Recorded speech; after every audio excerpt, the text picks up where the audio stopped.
Welcome to the 2024 Economic Depression and Preparation Channel. I'm your host, Tony. Thank you for joining me on this Tuesday, July 16th, 2024 edition. Briefly, we're going to be talking about slow, steady growth and retail sales going down as well. And this is concerning for many, not just in America, but in Europe and Asia and Africa, as the spending of many countries, the velocity of money continues to go down as a result of Americans and others being pressed for every dollar that they have, whether either through taxes, inflation, or some other means, just general life. It's been hard. And so right now, Reuters.com has a report today saying that IMF, the International Monetary Fund, sees steady growth, warns of slowing disinflation momentum. So that means that we're basically heading into a stagflation, into hyperinflation situation. So we have steady growth, in the global economy, yes, modest growth. We're talking about 2-3% GDP, over in China and other places. But we continue to warn. The IMF said in an update to the World Economic Outlook that momentum is fighting in the fight against inflation is slowing. In other words, it's going to take longer to bring this thing down to the 2% goal that the Federal Reserve Bank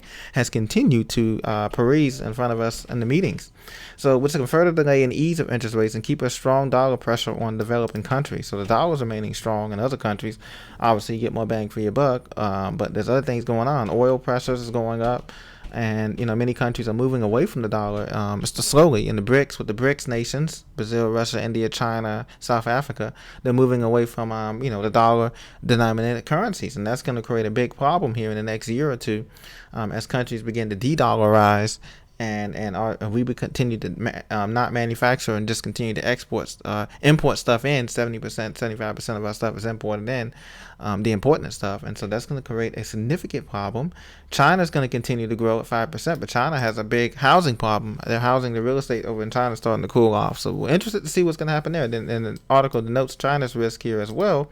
So not all is peaches and cream, but the good news is the economy is still chicking along in both Europe and America and Asia and Africa and the developing countries. So MarketWatch.com says retail sales depressed by lower gas prices, auto cyber attacks, but there's still a lot of silver linings. Remember a few months ago, almost last year, they had the things with the chip shortage about these vehicles. Every vehicle has a chip, every computer has a chip in it, etc. But consumer spending, Americans are doing steady spending, but it's still going down. New car sales, I haven't seen that many new car sales. You see a lot of cars, inventory packed on the lots of these CarMaxes and other places. And, they're just expensive, and the quality's gone down.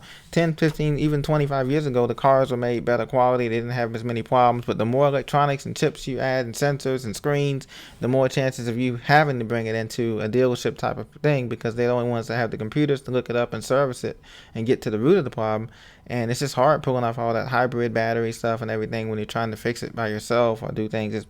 Cars are becoming less and less serviceable by the home mechanic, the general home mechanic, not somebody who's skilled and knows what they're doing. But this is what we're looking at. So retail sales are flat in June because of falling gas prices. Well, gas prices are on the rise now. This is back in June. Now gas prices are going up, according to AAA.com, because this is in the summertime. And so we have to really look out for that as well. And Bank of America and ABC News, they post, quote, Q2 profits drop as higher interest rates slow down lending. So we continue to see these banks were making money, but now higher interest rates are here to stay for longer on mortgages and car loans and personal loans, lines of credit and HELOCs and all that kind of stuff. And so these higher interest rates are going to have an effect. And what if the Federal Reserve says we're only going to cut it by 25 basis points? It's not going to be enough to satisfy the masses or to satisfy the markets that everybody's worried about. The Dow Jones, the S&P 500, the Russell 2000. These markets want more of a cut. They're expecting in September or possibly October, they're expecting a 50 to 75 point basis or a full basis point cut to help stimulate this economy. But is it too much too late, ladies and gentlemen? What do you think? Let me know in the comments. Do you think a rate cut, interest rate cut, is really going to help this economy at this stage come out of the stagnant growth that it's in? These banks are going to make their money. Bank of America earned a $6.9 billion profit compared to $7.4 billion last year. So, they've gone down, $1.5 billion, but still they're making money. They're still making money on all the fees, the chargebacks, all this kind of stuff that they're making money on. And so people that's going to be winning is the top 1%, the banks, the heavy commercial real estate that owns the big time stuff, the people that own a majority of the shares of stock, who have massive savings, of over $250,000 in the bank. They can get this interest, that can benefit from the higher interest rates. Not your typical Main Street person that has $500, or less in a savings or in a high yield savings, they're not going to benefit from that because you get 10 cents interest every month or whatever. So that's not the kind of people. Unfortunately, it's not going to help us all. It's just only going to help these banks. They're still going to make a profit regardless of whether or not the economy slows down or not. Not just the banks, but the commercial real estate, the mortgage-backed securities, the derivatives, all of that. But at the same time, they're carrying debt too, and that's what many people are concerned about. Yes, these banks are making a profit, but how they manage those debt will decide which banks survive and which ones do not survive, and how these companies grow and how they won't grow. If obviously the bigger cities take longer to decay and and to kind of like show signs of economic weakness. So your New Yorks, your Chicago's, your LA's, your Miami's, your Dallas, your Houston's, your stuff like that, Seattle's. Those cities are going to take longer to, because they're economic engines of the U.S. They're going to take longer to slow down. But I do believe that deflation is coming. But it's not going to be a point that people are going to be able to take advantage of for the majority of the people. Only 20% of the people are going to be able to take advantage of it when it does happen, because all the money will be spent, exhausted on maintaining the assets that people have, the resources, to cover for the losses that they're going to see with this hyperinflation. But deflation, massive deflation is coming, and that's what I believe that the Federal Reserve Bank is scared of. They're scared of. They don't want that to happen because that would be natural. That'll be a natural symptom of this market. So we just have to wait and see how it plays out later on in this year. But just like I said, continue to prepare as best you can.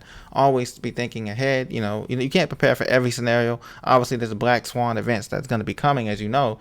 But you can, continue to prepare each pay period, each month as best you can to try to get the essentials, the basics: food, water, security, medicines. Anything that you think that may experience a supply shock, because it's coming. It doesn't have to mean that they're going to stop, bringing bread to the store, but it's possible that a lot of times that things can be cut back, especially in a year that we're all under immense pressure to produce and to provide, and there's not much production going on in the U.S. as a whole.